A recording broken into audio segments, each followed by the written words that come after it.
I really like Blue Beetle just because it was okay. And okay is the standard for good now, which is very sad. Did you see that? You saw Blue Beetle, right? I told you to go see it, I believe, Zach. I thought I told you to see it. I thought I told you to see it. I don't know. There was a conversation. I didn't tell anybody to see it because I didn't watch it. Hello there. Don't have a good day. Have a great day. Talk to me, Goose. I'm gonna steal the Declaration of Independence. Why so serious? World! I could do this all day. Are you watching closely?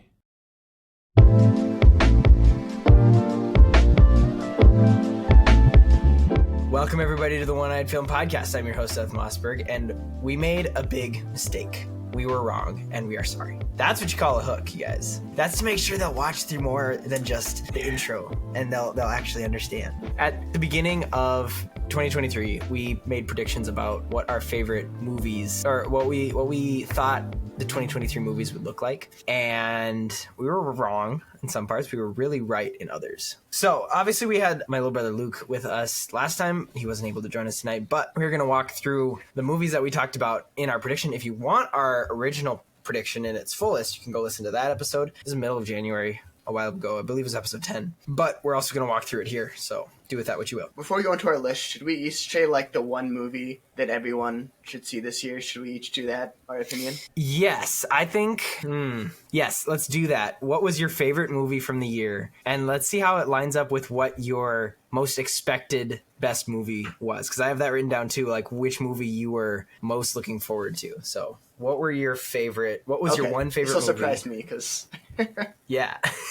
Zach hasn't listened to it. Will has, so. Well, I think if I were to just say one movie from this year that everyone should go see, this isn't my favorite from the year, but it's first the one that everyone's. So we're doing what others should go see, not what your favorite was. Well, I was getting into that, but I wanted to say this first. I mean, if others want to do it, I was just going to say though that the one movie from the year that I think everyone should go see is Sound of Freedom, just because of the message of that movie, and I think it's just a very important thing for everyone to see, and I think it's just kind of hard to rank that among the other movies just with how important the message is compared to the rest. So for message, you would say Sound of Freedom, not for best movie. Yes. Okay, that's fair. Yeah.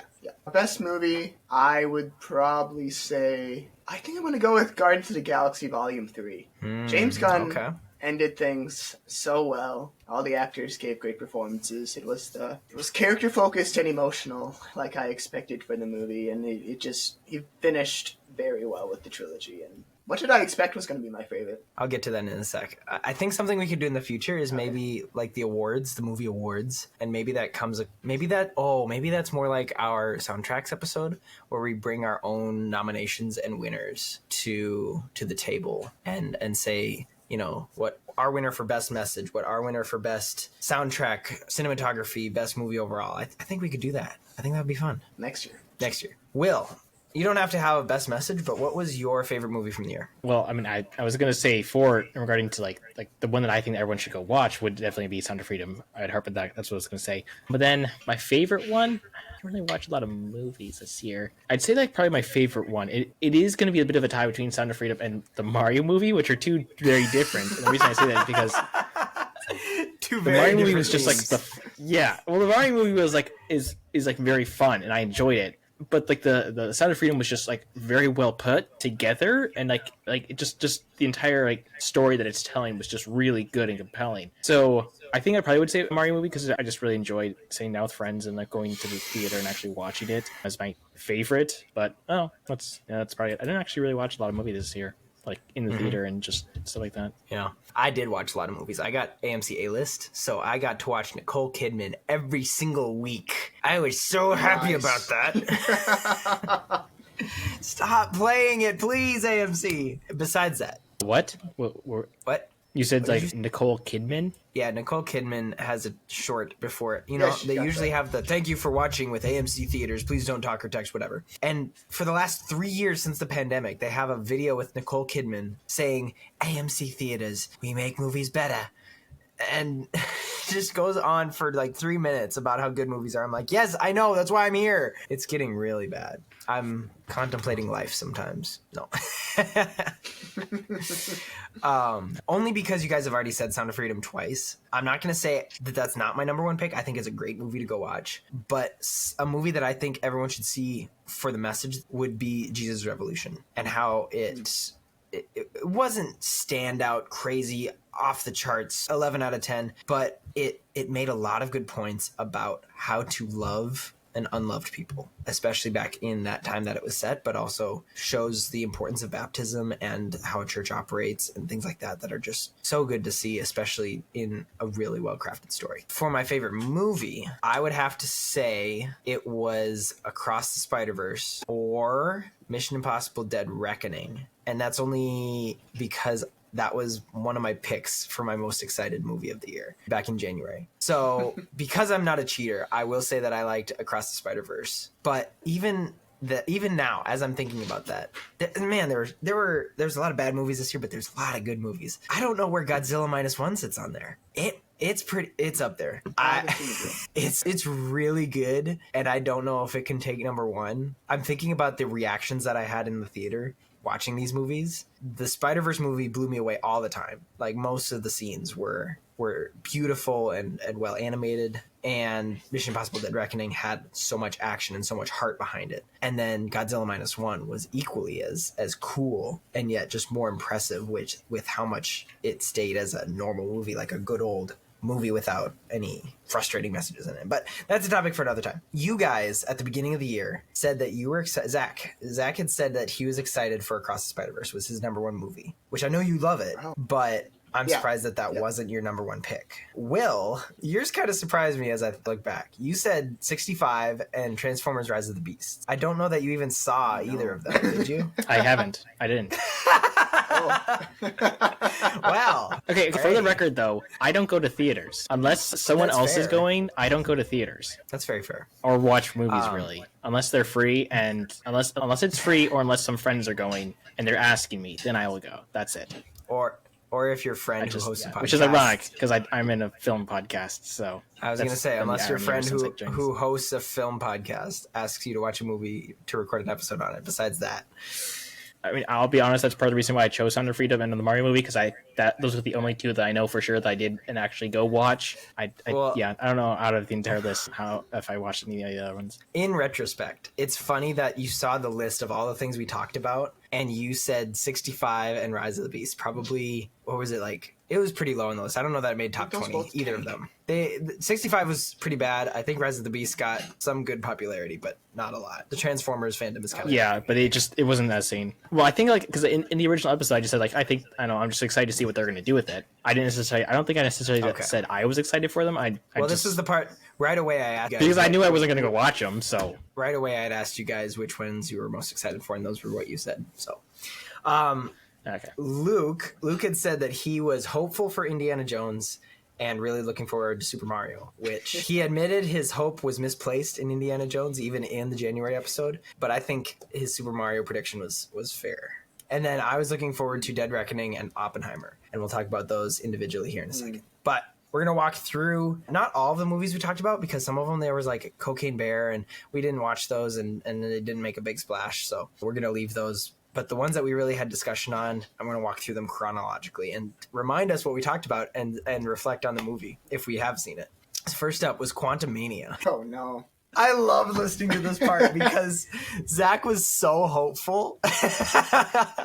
He said, It will hopefully be what we're missing from Phase 4, a return to what we had in Phase 1 through 3. He thinks that it would be focused on the drama, and he actually correctly predicted Darren as MODOK. And you didn't predict it, but there were rumors of it. Oh, man, were you wrong? Yeah. I was quite wrong. I had said better direction for the MCU starting here. Like, I thought that this was going to be... Well, actually, I believe I said it was going to be the make or break for the MCU. It was either going to it was going to show their cards regardless, and it definitely did that. Man, Quantumania really was the downfall. I mean, there were a lot of other downfalls, but starting Phase 5, man, that really sucked.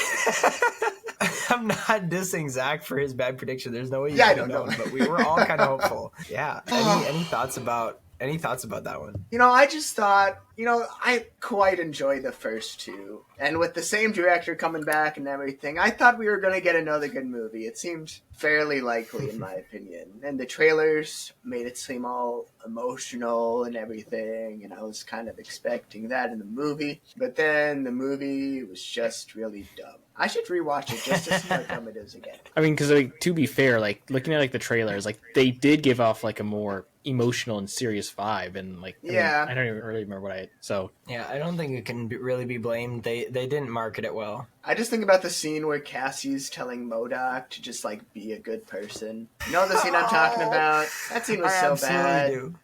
That's the one time that not gonna use the language in the scene, but that's the one time that talking the villain out of being a villain actually worked. You don't have to be this way. Yeah. Most of the time then the villain's just like, yes I do, but this time he's like, yeah, you're right. Oh, okay. Yeah, and wasn't there something also involving Bill Murray was in there and he got eaten, and then there's time traveling ants or something that it formed a civilization and did some weird stuff. Oh yeah. And I just know that Kang was there, and then at the end they have, because Kang's the villain they've been trying to build up to, and then at the end they have all of the Kangs, and it's still nothing. Kang got defeated by ants. He did. That's how the movie His second time. Something that somebody pointed out with the recent, Jonathan Majors was found guilty of the charges and Marvel dropped him from the productions. They've established that every Kang in the multiverse looks like Jonathan Majors with that post-credit scene. It's not like they can recast somebody and you can't just recast him and say, oh, it's another variant, because we've made it obvious that they all look like Jonathan Majors. So I'm interested to see what they do in the next few years in how the direction of the Marvel Cinematic Universe goes. But we were saying that at the beginning, and that was interesting. Quantumania was number 10 in the box office for the year, making almost $500 million. So it wasn't bad, but I think that was a lot of people having hope and then having that hope squashed when they saw jokes about how many holes you have. We don't want to spend too long on each one, so we're going to keep moving. Jesus Revolution. This was one that I was excited for, only because I was really the only one who had seen it. You two weren't as excited for it. I don't know if you guys saw it. I mean, Will doesn't see movies, but I didn't see it, but I did listen to the episode, and I do distinctly remember being cautiously, I think it was cautiously optimistic, where I was because I think I remember talking about how I felt that it could be a good film, but because it was by a major studio, I was hesitant if it was to be oh, this is going to be great. So, but I think hearing your guys' episode about it and the other reviews, that it was actually pretty good. So I think I was correct, whatever. I'm pleasantly surprised when it turned out to be a good film. Yep. Zach, did you see it? I never saw it, no. Okay, sounds good. I liked it. That's all there is to it. Creed 3. The only thing I had said was that I had hoped to watch all the Rocky movies in preparation for it. I didn't. And I didn't even watch it. I heard that it was pretty good for Michael B. Jordan's directorial debut, but besides that, it was a basic Rocky Creed movie. So there's that. I still want to see them. I just didn't get to in time. Yeah. This one's interesting. Shazam 2. Zach was very excited for this one. Zach, care to share your opinions? Yeah, I was. It was that one was pretty bad. It was so disappointing in retrospect. Yeah. I mean, I think the one thing that I did like more from it is that we saw a more emotional side to Freddy. But besides that, it just was very kind of just your generic superhero film. I think the villains were quite forgettable. And then there's the full Wonder Woman just coming in to save the day at the end, just kind of out of nowhere. And I don't know. It didn't have the same heart at all as the first one. Mm-hmm. Yeah. Wait, so Wonder Woman showed up in the film? Yeah, she shows up at the end. Oh. Pretty much out of nowhere. She does that. She does that in Flash too. She just kind of shows up. Yeah. Yeah, I'll take your word for it, I guess. I still haven't seen the first Shazam, so... Seth, you got to see the first one and I then be disappointed by the second one. I need to raise my standards so that I can lower them. Well, yeah. I think that's interesting about the Shazam films, because from my understanding, it's that the first Shazam films, people had low expectations for it, and then it did pretty good, and then people, because they had raised expectations due to the first film, they had higher expectations, and then those were lowered by the second film, which is almost an inverse relationship between the two. Yeah. The first Shazam movie is a top 5 superhero film for me. So I was very disappointed by the second one. Sure. Cool. What did that one make? That one made 133 million. Not a lot. I mean, that is a lot, but not a lot. Next up, Super Mario, the number 2 movie of 2023 by the numbers. It was 1.4, almost 1.4 billion dollars. This is worldwide numbers, by the way. This is all that the movie has made internationally. I thought it was going to be ironically good. I had hopes for it. I think they were well met. Zach had questions about Chris Pratt's voice and was pleased that the bathroom humor seemed to be dubbed down because of whatever Nintendo's deal was. And I believe that was pretty accurate. I think it was not a classic Illumination movie. It looked like an Illumination movie, but it didn't act like one. And I think it was ironically good per my perspective. But what did you guys think about his voice? The voice of Mario and Chris Pratt playing him and half the other animated characters. I mean, I have no hard opinions generally on the Mario voice. I never did. In some sense, like I think it would be kind of interesting to have a authentic Mario voice film, but I think Chris Pratt did a fine job. It didn't bother me while watching the movie. Mm-hmm. Yeah, to be honest, I took more of an issue with Seth Rogen playing Donkey Kong than Chris Pratt playing Mario. Yeah, Seth. I mean, especially when he started doing the laugh and things, it's like this is just Seth Rogen looking like a gorilla instead of Donkey Kong. So, I think Chris Pratt kind of get used to him playing Mario. So yeah, it didn't bother me after a while, and I think that's a good cartoon character, animated character. Being where you're not thinking, oh, that actor is doing a good job playing that part. This is the character, and I thought the latter. During Mario, it's not that I was always like, oh, Chris Pratt is so wrong for this. It's like I got immersed into the movie enough that I didn't care. Some people didn't, and that's unfortunate. Yeah, I mean, overall, that film is just, it's a fun one. It's like I was able to sit down and I really enjoyed just all of it, and it was like, you know, it was kind of goofy a little bit, but it had a good, I think it had some more heart to it, and yeah, I think it was really enjoyable. Yeah, overall, I would say, you know, I mean, in some ways, it definitely is an Illumination film. It doesn't have, like, the heart that you'd see in a Pixar or Disney movie. But, yeah, I mean, it was fun, especially as someone who's played the games. It was fun to see all the little Easter eggs and all that. And overall, fun story, fun characters, and Peaches. And Peaches. We got some good meme songs this year. And Zach, you sent me one that I'm just Ken and Peaches will not be facing off in some sort of competition. Because Peaches isn't making it into the Oscars. Peaches isn't making it into the Oscars. Oh no! What a travesty. I'm just Ken is, but Peaches is not. Wow. Better luck next time. Next up, number 4 in the box office, making $845 million. Guardians 3. I do not think this deserves number 4. And I can't control that, but I'm just saying, I don't think it deserves number 4. It was really good. You think it deserves higher or lower? Higher. As in, I don't think it should have been kicked to number 4. Sorry if that wasn't obvious. I had gotten excited for the trailer, mostly because of the passion that I saw Chris Pratt putting into the role. The problem was when I saw that scene in the movie where he was crying about Rocket was like 5 seconds before they resurrected him somehow. But regardless of that, it was still a hard-hitting movie for different reasons. I expected we were going to lose some of the characters, like die, and technically we lost one, but then he came back. I appreciated that it seemed to be distant from the MCU, and I was right about that. And I heard something very recently. The Guardians films are Guardians films first, Marvel movies second. They don't need to play into the MCU like all the others have been. That's what made it so good, I think. William said it could be hit or miss, but was excited for Adam Warlock, who I think, personally, was not utilized the best, but you can talk about that in a sec. And Zach expected Death and, again, Marvel returning to its glorious Phase 1 through 3. It did for a single movie, but it wasn't enough momentum to carry the rest of it back. So, what do you guys think? I mean, I already said it's my favorite movie from the year, most definitely. I think I've probably already praised it enough, but I think I don't know what I'm going to say now that I haven't said it in like the MCU episode or previously in this one, but there were just a lot of deep themes and, you know, well-written characters, just very centered on this team that, you know, we've grown to love over the past few movies, and kind of writing. I mean, it's so cool that James Gunn had us crying for these characters without killing any of them. Just really cool to me. That's a good point. Yeah, I haven't seen this one either, so I can't really say too much, but I have seen some of the clips and stuff like that, and I do know that kind of the general idea of like the emotional heavy hitting, so it just sounds like it was a pretty good film though, and I'm glad. It's just, I think it's too little too late for the Marvel Cinematic franchise. Yeah, I think so too. Next up was Fast X, number 5 in the box office. I was very surprised at that. It actually made a lot of money compared to, the whole year. I was interested in how it won up to all the other movies, being the 10th installment, actually 11th if you count the spinoff. And they one upped it for sure. No, I take that back. I don't think they actually went up to the 9th one. They went to space. You can't really up that. So the 10th one was a lot more down to earth, but it was still a fast movie. And they became very self-aware in the 10th movie, where what's the guy's name who plays Jack Reacher in the new Amazon series? Whatever his name is. Alan Ritchson. We'll go with that. His character is talking about, these guys seem to defy gravity. And we're like, yeah, that's kind of why they're so sick.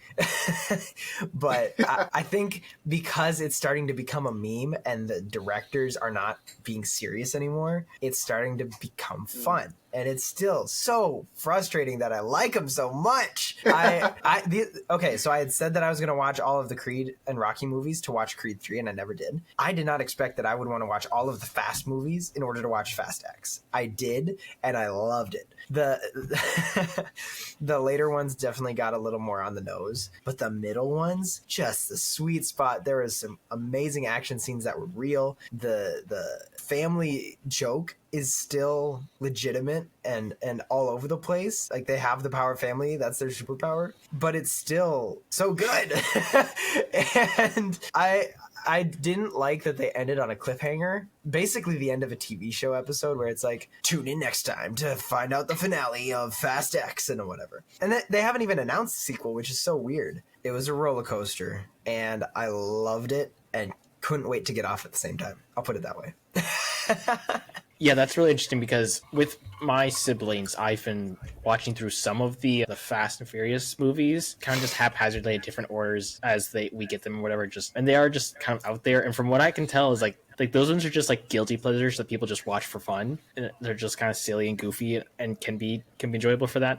But here's the thing: like, I thought like the 10th one was supposed to be the last film, but then I heard that they're making like a part 1 and a part 2 for the 10th film that's supposed to be the last one of the franchise. No, I don't really know what's going on, because like in each like a movie they're like, oh, but wait until next time we're gonna go even crazier, and it's like you gotta like end it somewhere. It's gonna be like the last episode of Attack on Titan, where it's like season 5, episode 24, part 2, plan B or something. I don't know. Their naming convention goes really crazy at the end, but yeah. Well, I was just going to say, I think Fast X is supposed to be the beginning of a final trilogy, from what I thought I heard. Oh my gosh. I mean, okay, it makes sense that they end at 12, but it also makes sense that they should have ended at like 3 or 5.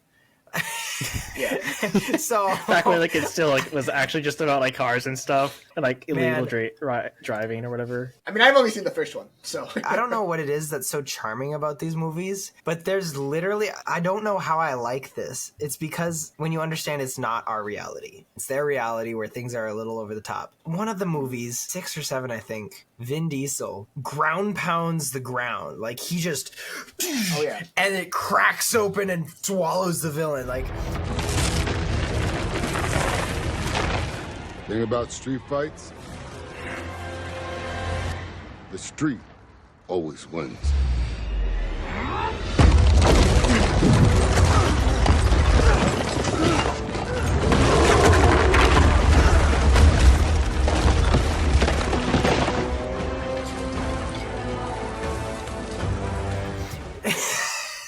that's so ridiculous, and yet it's so funny. Yeah, because was that like, I think that was like on like the bridge or whatever, and they're fighting people. Like, yeah, it is. Like, they are like, no, they're just guilty pleasures that you go and watch, and it's like it makes no sense. Isn't there a scene where Dwayne Johnson breaks a cast by flexing? He does. He just goes, and it explodes on his arm. It's so funny. Oh man.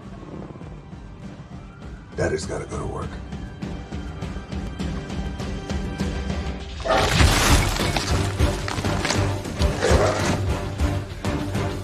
Oh man, there's or like I also loved it. I also loved like the Hobbs and Shaw moment, like in that film when like The Rock is like literally like holding down like a helicopter, and like, he's like literally preventing a helicopter from flying away, like Captain America style. And I'm like, there's even more ridiculous things, and I can't get into all of them. Sounds like we need to do an episode about all of that. I think we should, and that's once Zach finishes watching through all of them. It's on you, buddy. Wait, you want me in this episode? You're the closest one to have watched all of them. Well, I guess William has, now that I'm thinking about it. Yeah, because I think I've seen... I watched one. I know, that's what I'm saying. I've watched 6, 7, 9, 8, 9. I in different orders. I don't know. I don't know how many I've watched. Imagine watching Star Wars in that order. You would not survive. Yeah, I've watched like... They have this for a reason. 4 of them in like haphazard order. Some of them backwards. It's crazy. Yeah, it's so weird. I'm figuring it out as I go. Yeah, sure. Moving on. Little Mermaid, number 7 for the whole year. We didn't expect much all around, and I don't think any of us saw it.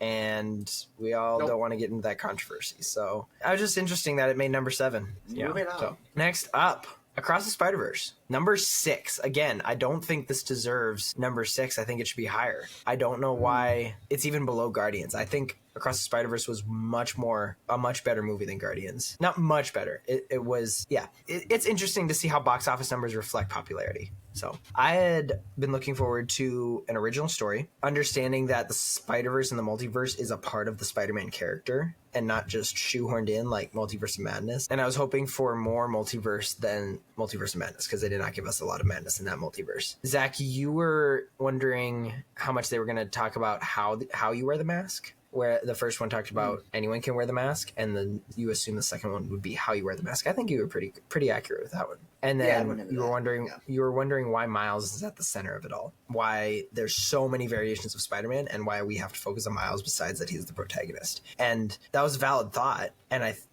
the movie I think showed that well. It was out of his desire to make things right and fight against the universe with all of the other Spider-Men defending the universe. I think that was a good way. And the fact that he's like the anomaly. Yeah, for sure. What are your other thoughts? William, did you see this one? No, but I just know the memes, and for some reason, I feel a strong urge to agree with Miguel, and I don't know why. You want to be the devil's advocate. I don't know. For some reason, apparently he's the bad guy because something to do with like canon, and I don't know. For some reason, I feel a strong urge to just agree with him, and I don't know why. Because I know that like his whole thing is like you have to preserve the canon timelines, and you're an anomaly. So and then he goes to extreme like I need to wipe you out or something evil like that, and then probably in the end he stopped. I don't know, like, no, this isn't what we do. We're Spider-Man. I don't know. Although, to be fair, if the laws of reality did dictate that, like, you did something that you don't know. No, there might be something there, but anyways, I don't know. I haven't watched it, but it sounded like I just know that you and Josh probably loved it. I'm sure Josh watched it, but I don't know if he gave me his thoughts ever since it came out. Really? I'd be surprised. I'm really surprised you guys wouldn't have talked over that. Zach, you love this one. Yeah, for one thing, the movie, I feel like it was just very overhyped for me before I saw it. You know, like it was the best movie on Letterboxd for a little bit. Do you remember that? No, I didn't. Okay. Well, it was something like that. So I was like, why is it really that good? So, I mean, I still think it's a really good movie. I mean, I think it's almost it seems like a really great bridge between 2 even better films. So I hope that comes true with Beyond the Spider-Verse. But for what this movie was, it was really good. So fun to see all these different Spider people. Miguel was cool and everything, and Oscar Isaac was pretty sick. And just the concept of like canon events was all very interesting to add to the Spider-Verse mythos, and just kind of the lessons about like themes of creating your own destiny and being more than your past and everything. It's just it was a great film. Yeah, I think it's funny how much the word canon event has infiltrated meme culture now. And I guess that shows how popular it was, regardless of if it was number 6 of the year. But it became a new thing to talk about, and like can certain situations be changed? I think we should do an episode sometime on time travel and how that has affected our view of life. Because sometimes I've caught myself thinking like, what if there were other universes and how would that play into theology? Yeah, it's an interesting concept, and we start thinking, we have that mindset now because of pop culture. So yeah, I'm calling Josh right now because if for some reason he picks up, we're going to have him guest on this podcast and give us his thoughts on Across the Spider-Verse. But I don't know if he's going to answer. Hello? Josh, are you available for like a minute? Oh, Yeah, I can be available for a minute. What's up? We're talking about our 2023 year in review, and I realized I don't know what you thought of Across the Spider-Verse, and I figured we could get your thoughts on what you thought of the movie really quick. Hi, Okay, Josh. okay. Hi, Josh. He can't hear you. They're saying hi, but you can't hear them. Okay. Hi, guys. This is kind of a weird one-way conversation, but my thoughts on Across the Spider-Verse, it was a phenomenal movie.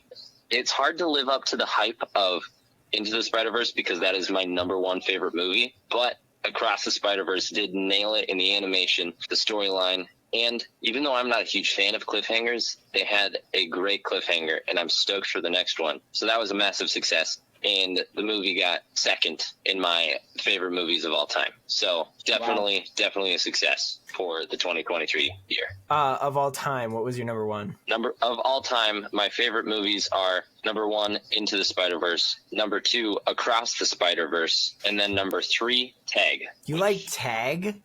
It was not a well-made movie, but I did laugh a lot, and I loved the idea of it. And that movie list probably changes a lot, but so far, Tag has been up there for about a month because I watched Tag a month ago. I like that. I think that's funny. I haven't watched it, but I've wanted to. Would you say Across the Spider-Verse is your number one 2023 movie? Oh, for sure. Hands down. Okay. What would you say your 2 and 3 is, and then I'll let you go. Okay, I gotta think about the movies that came out this year. Oh, kind of a hot take. I thought Blue Beetle was great, and I'd probably put that in number 2. I'd argue it's one of the best DC movies ever made. I, then again, watched it with a lot of friends, and it was a lot funnier with all of those friends. I was happy with that movie. Everyone's gonna be mad at me for putting Blue Beetle over Barbie and Oppenheimer. Oppenheimer was a little long. Barbie was really funny, but it's not top 3 for me.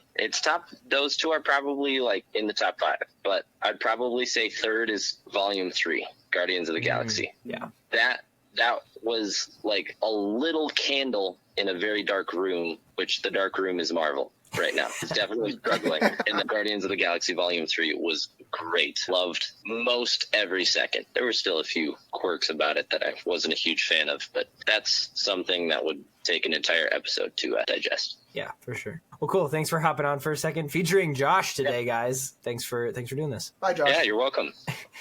They're saying bye. Peace out, brethren. Yeah, there it is. Bye-bye, Josh. All right. Yeah, there it is. I knew he would have positive things to say about Across the Spider-Verse, but I thought that was fun. Seth, as someone with a degree in animation, what are your thoughts? As I was listening back to the episode, I realized that I said it about twice, and I didn't say it as a meme. I just said it as though it was factual truth, which it is factual truth. I do have a degree in animation, but it wasn't as big of a joke yet. I didn't have a shirt about it, which you should go buy merch now that you're all done with Christmas, and you have all this. You have all this Christmas money laying around, right? I really, really loved Across the Spider-Verse, and we should do a whole episode on it, or at least that trilogy, once the third one comes out, because there was a lot of visual storytelling. Again, they did well with that, especially I think of the scene where Gwen makes up with her dad, and the way that her hug kind of explodes the room in the pastel color, the watercolor color, I should say, and it just turns from this gloomy, sad, unforgiving color to the moment she hugs him, explodes into bright pinks and other color. Like, that was white. Like, whoa, that is storytelling with the frame. It's not storytelling in the script. It's not storytelling with which actors you choose. It's storytelling through what is shown on screen. Well, Gwen's whole universe was colored to how it looked depended on the mood of the scene. Mm-hmm. But that was one where it wasn't two different scenes that were couple minutes apart. It was the same scene, the same shot, transition in the middle. That was the obvious one. They did really well with it, I think. Transformers, Rise of the Beast. Again, Will did not see it, but he's the only one who was looking forward to it. He was hoping that it captures the spirit of the original TV show. We will never know because we're okay. I do have a friend. I do have a friend who watched it, and I did just watch Cody from Alternate History Hub. This is Cody from Alternate History Hub. Love the guy. But anyway, I do have a friend who did watch it, who is a Transformers fan. It's Jack, you know him. Yeah, so shout out to this if you're listening. But I do have a friend who did watch it, and he enjoyed it. And from what I've heard about it, it was fine, not the worst, but it was kind of fine.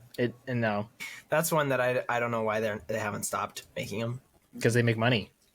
They do make money. They're they're a live action version of a TV show that was made to sell toys. Yep. And therefore, and they sell toys for those and movies. they sell those toys live for the action movies. Yes, man. Okay, we come to the greatest flop. Well, I shouldn't say the greatest flop, but one of the biggest disappointments, The Flash. This was a train wreck. It's number 18 for 2023 movies, made $270 million. Wow. What a movie. Now, oddly enough, this is a movie I would rewatch now. Maybe I didn't say that when it first came out, but I would rewatch it to see how bad it is. It's not so bad it's good. It's so bad it's bad, and that's good. It was just a dumpster fire from start to finish. And I in our episode, I had wondered what cameos are in it, doubted that it had the possibility to be good with all the problems that was with the years and years of trying to get this off the ground, and then Miller coming into these problems. And I said it will always have a cloud hanging over it, and I still think that's true. But I was also not expecting the amount of cameos that we got to be that crazy and insane. And Zach had said that Ezra Miller was not a good casting option from the start, which I still agree. You were hoping for a reset. I was hoping for a reset going into it, hoping that using this multiverse tool could reset and lead into the Gunn cinematic universe. It didn't. It was rumored at that time that Henry Cavill and Gal Gadot had cameos. Again, Gal Gadot did show up at that point, and Henry Cavill did not because they had a major falling out. Christopher Reeve's cameo kind of did. That was kind of a weird move on their part. And then Supergirl choice is stupid, is what you said. And I think that was because we knew that the James Gunn was taking over and going to reset everything. So why are you introducing a new character like that? So, thoughts? Well, I don't know if I'd necessarily call it a disappointment, because that means there were expectations for it.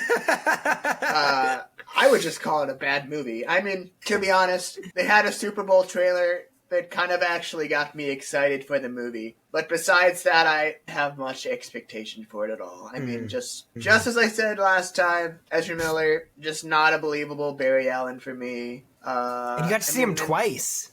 Yeah. The whole movie's kind of got this weird and quirky vibe that I never really liked it. And like, people were saying the beginning was good. I didn't like the beginning. You know, when he's saving babies. I was way too distracted by the CG. It's like, why is he saving babies? Who came up with this idea? That's such a dumb idea to me. And I was also so confused as to why the CGI was so terrible. They had years to work on this movie. Yep. Not saying that years equals quality, but get it right if you have that long. You have time to refine it. And most of those years were pinning down a script. So they went through so many different directors and so many different scripts. So it wasn't the CGI they were taking all that time on. Yeah. Actually, no, you're right. It was probably all of the production, and then post-production was a nightmare to try and cram in and finish. I understand that completely. Yeah. And in these situations, it's important not to blame the VFX artists, because most of them are so talented.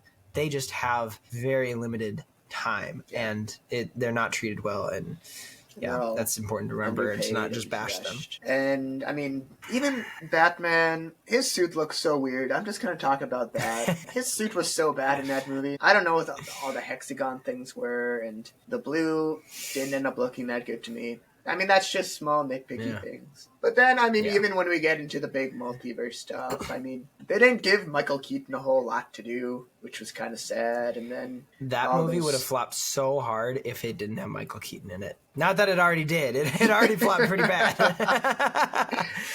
And then those CGI cameos were just kind of horrendous. I mean, there was Christopher Reeve and Helen Slater as their Superman and Supergirl. Then you got Nicolas Cage as Superman, who claims he was on set, but he's just all CGI. And all those other big orbs and the bad CGI throughout the rest of the film. And then Supergirl's just kind of there, and it's just a mess of a film. Yeah, I've seen Corridor Crew do a better job at taking existing footage and make a new scene out of it. That's what they did for those cameos. And Corridor Crew just did it way better for multiple. They do like Marvel R-rated, Home Alone R-rated. Like they do it a lot better. And they had some time. The studios did not. We'll leave it at that. Yeah. Next up, number 14, making almost $400 million, is Indiana Jones. Eesh, is what I have to say about that. Luke was really passionate about this one, and he also was passionate about disliking Dial of Destiny. I know that for a fact. He said the original trilogy was the greatest ever made. I would contest that, but I also understand that he really likes it. The fourth shouldn't have been made. The CGI isn't going to work. He wants it to be good, but dreads it. I think we all thought that going in. There's really no hope when it comes to large properties that are owned by Disney. You just expect them to go down the drain. I had asked, is this movie going to be rewatchable? I don't think it was. I assumed there was going to be a Disney Plus spinoff with Phoebe Waller-Bridge as the new Indiana Jones. I think I was being a little overdramatic with that. William, you didn't see it as being necessary for the arc. And I think that's what most people see as the first three movies being the start and the finish. Like the end of the end of the third movie was them riding off into the sunset. How much more of a closing arc can you have? And then, interestingly enough, I'm just going to get through these and we can talk. Zach assumed that James Mangold could bring a new perspective and make a decent movie. Hate to tell you, Zach, it didn't work out pretty well. That's too bad. Yeah, because I think that's just like the overriding thing that everyone was thinking about for Dial of Destiny is like, why? Like the fourth one was really a stretch because he was really getting old. Like you could tell in that film. And I think the fourth one could have been done better in such a way that it would have been a better sending. But like even still, it wasn't the worst thing in the world, and it was an end. People thought it was over. We've had our Indiana Jones. We can move on. And then they just come out with this. And you're like, it's not necessary. I don't see how this is going to end well. And I didn't even bother watching it. I mean, I don't really bother watching the film, but yeah. So I just know that like they do the timey-wimey magic-y stuff. And then something about Phoebe Waller-Bridge does something and punches him, I guess. And yeah, it all seemed just strange and unnecessary. That ending was so weird. That one was one of the movies that felt like they didn't know what to do and just pieced together what they could and just let it go. How did it end, actually? Because I'm generally curious. They end up in ancient Greece. Oh, you didn't see it? Okay. They ended up in ancient Greece. And Archimedes or somebody, whoever made the Dial of Destiny, was like, I know exactly who you are. That means this worked. And then Indiana was like, I belong here. Just leave me. You go back through the rift in the sky. And I don't even remember her name. Phoebe's character just was like, no, you have to go back to England. Punches him in the face. Everything goes black. He wakes up in his apartment and his ex-wife walks in and they forgive each other or something. It's a terrible end to a movie. It just... Lack of explanation is not an explanation. Yeah, it wasn't good. I still expect to see an Indiana Jones TV show of some sort. Maybe not with Phoebe Waller-Bridge, but yeah. We got to keep moving here. Dead Reckoning, number 8 in the box office, only making $567 million.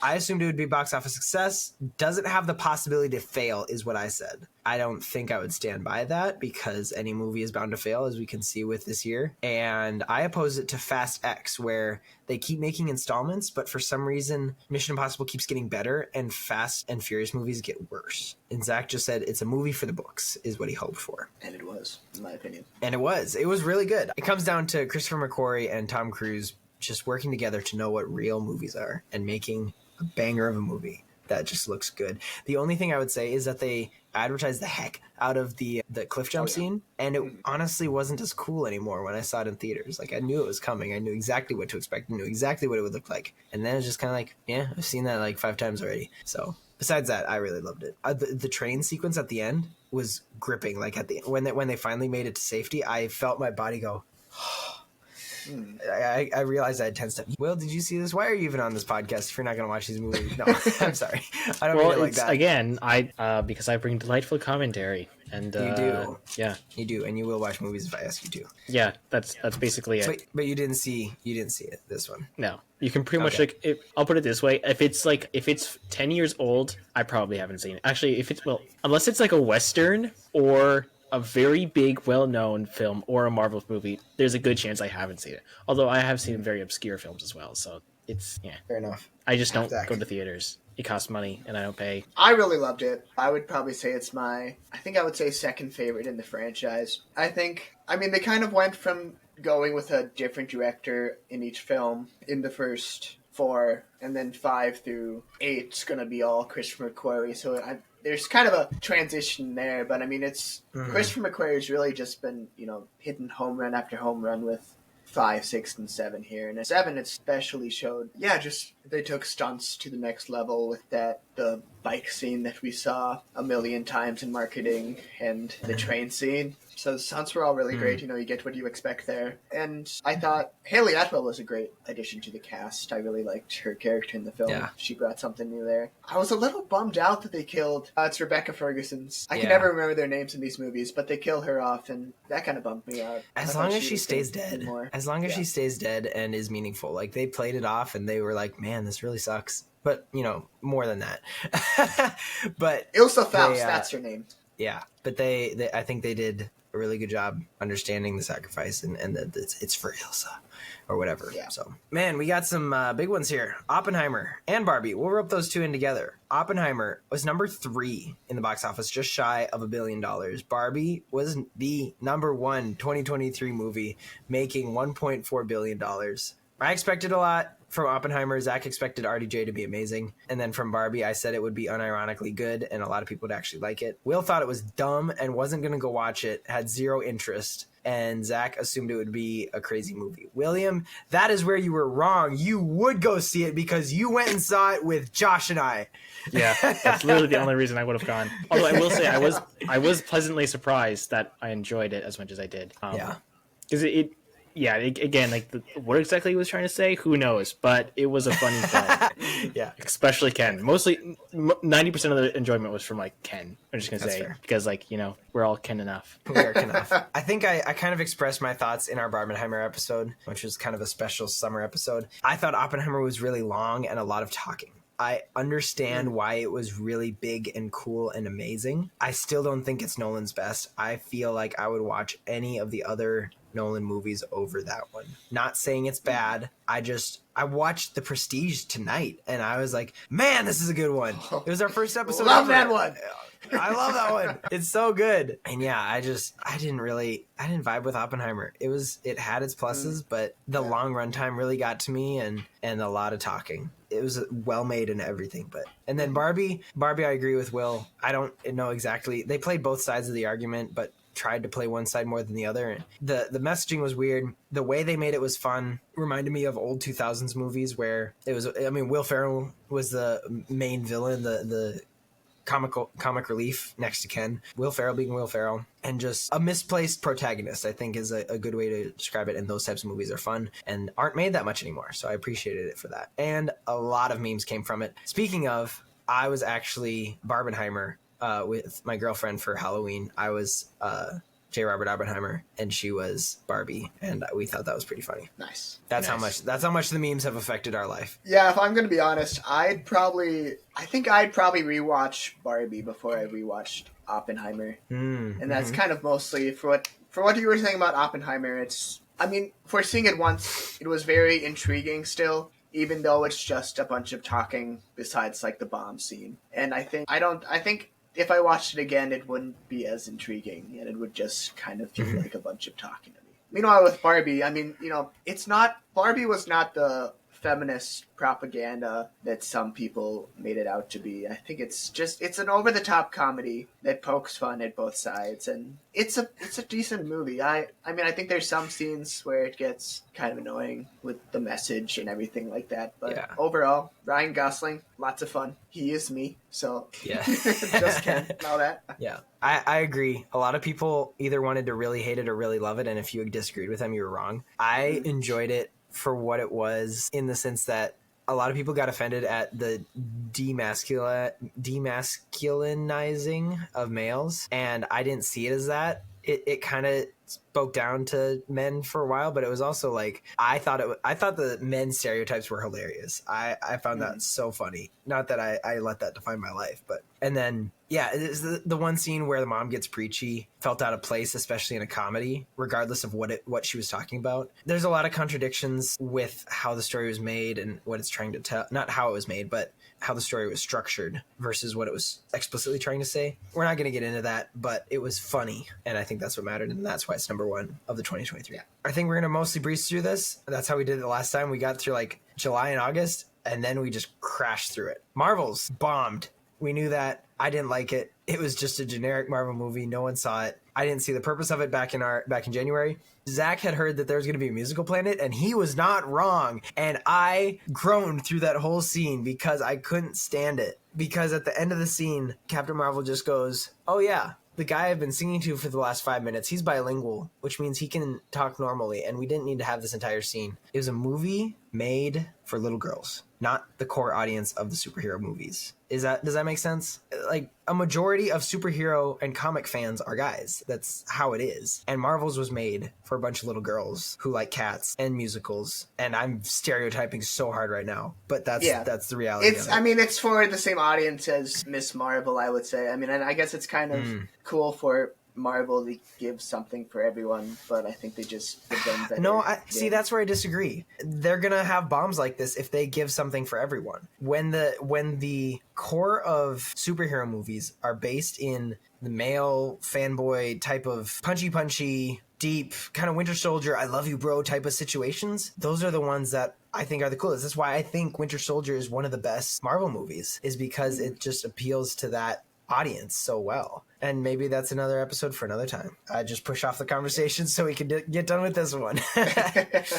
We mentioned Kraven. That didn't come out. That got delayed. We mentioned Dune Part 2. That got delayed. So we can't even talk about that. Wonka. I haven't seen it. I have heard that it's fun and goofy and quirky. It is apparently a musical, and no one knew that until you saw it for the first time. The marketing did not imply that at all. And the only thing we had said about it was that Zach assumed that Wonka didn't need an origin story.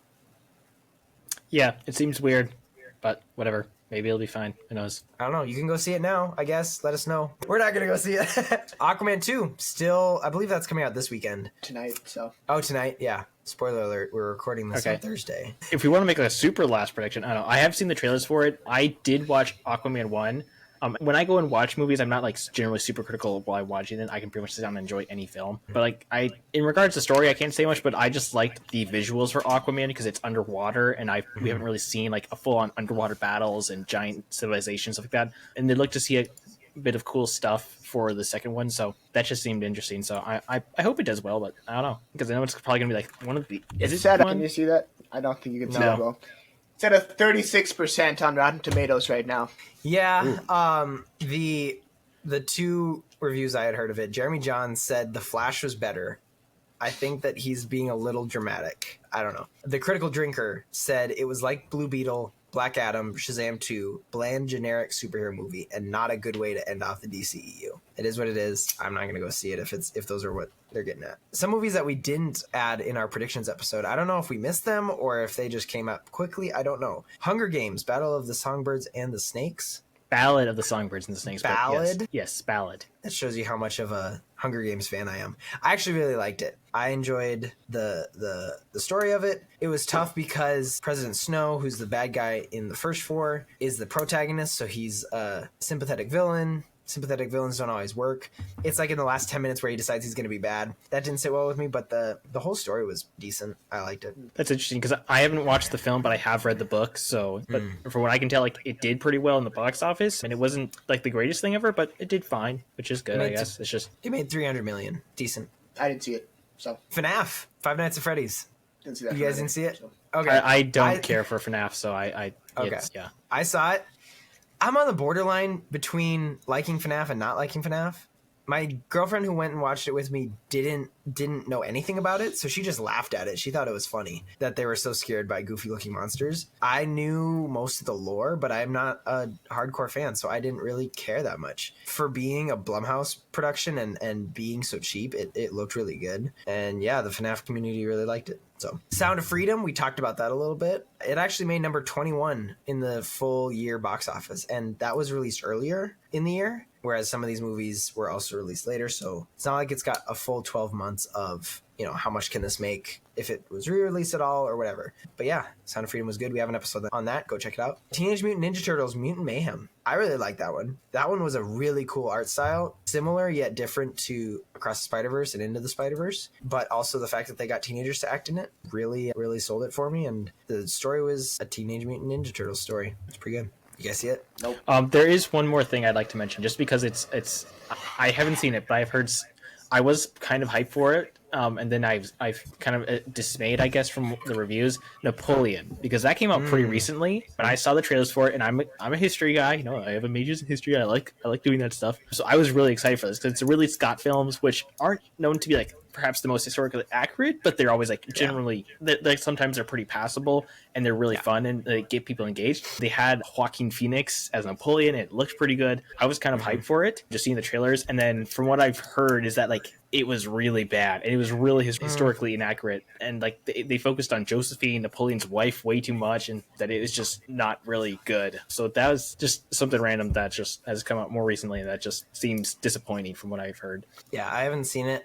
I've heard mixed reviews about it, both. I mean, maybe if you're a history nerd, you would notice things. But honestly, for a Ridley Scott movie, it's probably leans on the historical fiction. And so, what's a few facts here or there?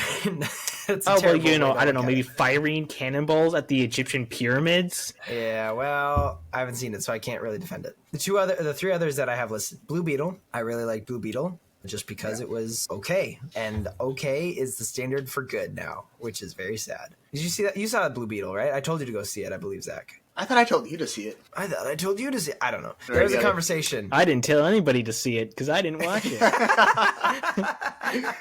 Fair enough. I loved Blue Beetle. I mean, it was like, it's funny that Blue Beetle was the best DC movie this year when the other ones were Shazam, The Flash, and Aquaman. Yeah. Somehow Blue Beetle.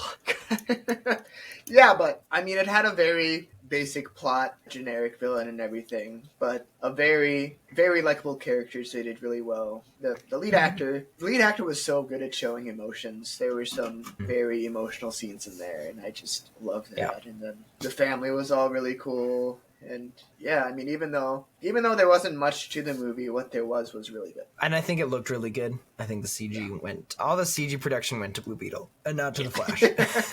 Last two, The Creator. Original story. I enjoyed it. I like John David Washington. Gareth Edwards can make some pretty solid one-off movies because he made Rogue One as well. I think it was pretty good. And the final one that blew me away, and I would have never seen this coming, Godzilla -1. And unfortunately, I think it's already out of theaters because it's an international film. But wow, talk about a good movie. I compare it to the Godzilla versus Kong movies that is apparently making the MonsterVerse right now, and how the whole Godzilla -1 movie had a tone that was so different from, say, the Godzilla x Kong trailer, you know, where they're like running together in like superheroes. That's not what Godzilla is. Godzilla is what they depicted him in Godzilla -1 as Japanese, this Japanese monster, like, because it's a Japanese film.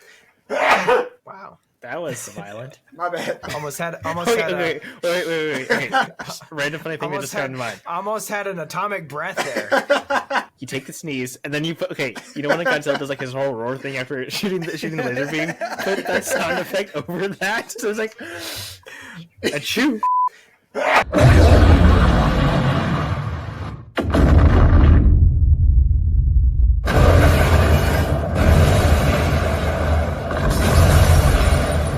Yeah, Zach has atomic breath like Godzilla. That's funny. No, speaking of that, thanks for sneezing and leading me into this, Zach. You're welcome. Godzilla's atomic breath scene, there's a couple of them, just blew me away. This movie was less than $15 million in budget, and it looked amazing. They knew how to use their money. I believe the director knows visual effects, and so he knows where to draw the line of how much to do. You know, a good director will know what is capable of his workers. But the way you got to care about these characters, even in a movie about a monster terrorizing an entire city, unlike Godzilla versus Kong, where it's just monster punchy other monster, it means something. There's stakes, there's passion, it was so good. I loved it. So that was a standout. Yeah, and I'll just briefly say this. I think that it's really interesting to notice the difference between like the Western depictions of Godzilla and the original, the Japanese, more Eastern depiction of Godzilla, is because like and they just like those two type of films have like their own strengths to them, because like the Godzilla MonsterVerse films is like, again, it's a cinematic universe. It's more along the ideas of trying to be like more of a superhero type of film, but with like bigger monsters. And it's like you go there, you watch it big time.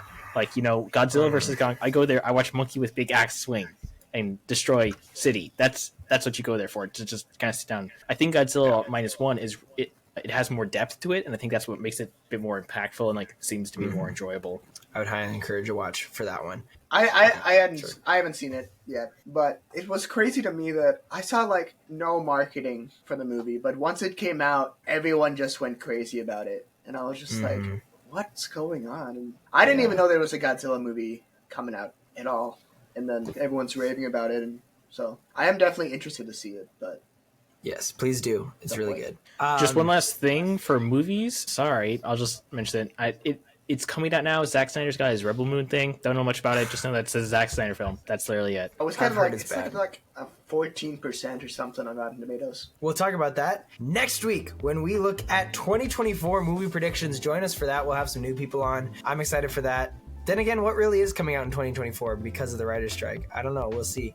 Anyways, that's all the time we got for today because we've gone long. Thank you guys so much for listening or watching. Be sure to follow our socials, join our Discord, share this podcast with your friends. Have a you hopefully will have had a very Merry Christmas by now. Have a happy holidays. We'll see you in 2024 where we will have a lot of new things prepared. We got a lot of projects in the works and I'm excited to share them with you. So thank you for being along this ride with us. See you next year. All right, thanks for listening to the One Night Film podcast, focusing on faith in film. We're still working on that. I'm trying it out, seeing how it sounds. Focusing on faith in film. Well, what was Josh's? Film friends. For short. Friendly film focus. Nope. Cut it off. Shut it down. Shut it down. All right. Know that you're loved. God bless. Bye.